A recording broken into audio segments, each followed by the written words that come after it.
Hi folks, this is Hyderabad Wangala. I am a 2014 pass out of Civil Engineering branch from VNRVJIET. I am currently working as an Assistant Executive Engineer in GHMC under Government of Telangana. Making this video for actually the freshers who have completed their plus two and they are thinking of getting into which branch and what kind of branch suits them. So I would like to share my perspective on the civil engineering branch. So right, civil engineering is the oldest branch in India and on which actually other branches popped out, and it is very interdisciplinary. The civil engineering branch has actually six spokes.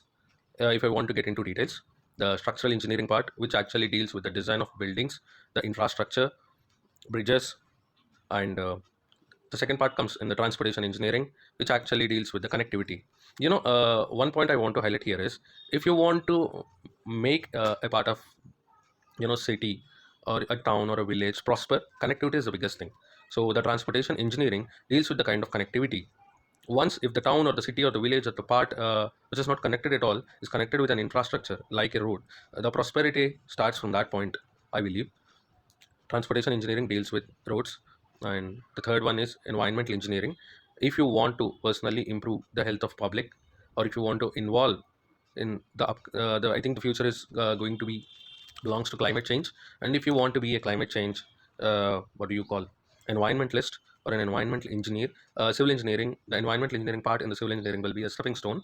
The fourth one is the water resource engineering.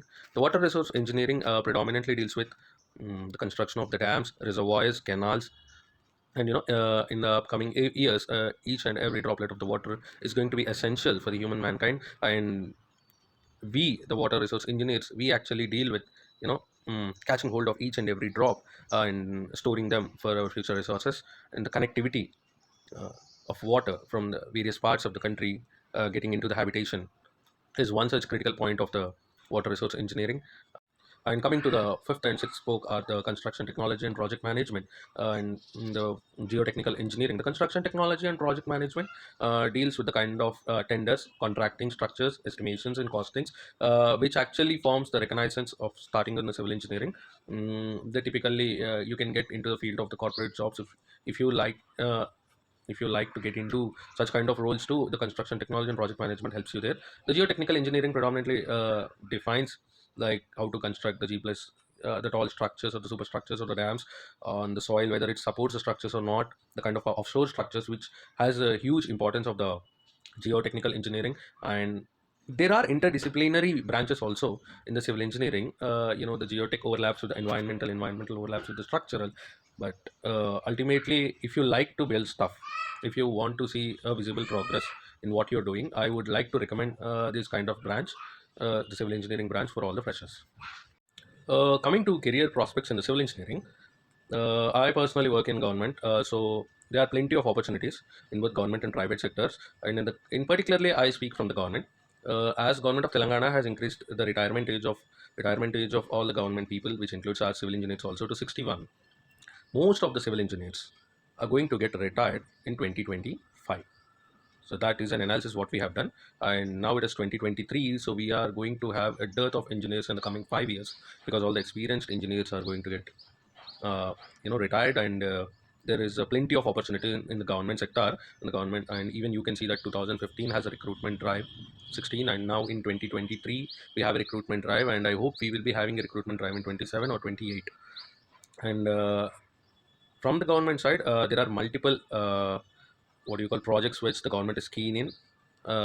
Like you have observed the difference in the Hyderabad itself, the kind of infrastructure the government is focused on improving in the city, coming to, you can call it FOBs, or the SRTP flyover projects, or the road widenings, constructing the new secretariat or the cable stayed bridge, and we have many more projects in pipeline which require a lot more engineers for the construction. And basically you don't see the civil engineering as a singular discipline. That is what I say. It has various opportunities. It is interdisciplinary. Like after 4 years too, you can explore into other opportunities too. But this is the basic engineering. Basic engineering. From this, you can get into any kind of different, any kind of vertical. Mm. I know AI and stuff are going to be a critical part in our future lifestyle, but the basic engineering or the core part, like someone should stand in the field ultimately to execute the project. The AI or the some other technical stuff can make you knowledgeable. It can give you the kind of outputs which you are missing. Like for example, your mind is thinking in one way, the AI can show you multiple ways like how to solve that considering problem or something stuff. But ultimately, a civil engineer will stand in the field, will execute the process, and you can see the visible difference.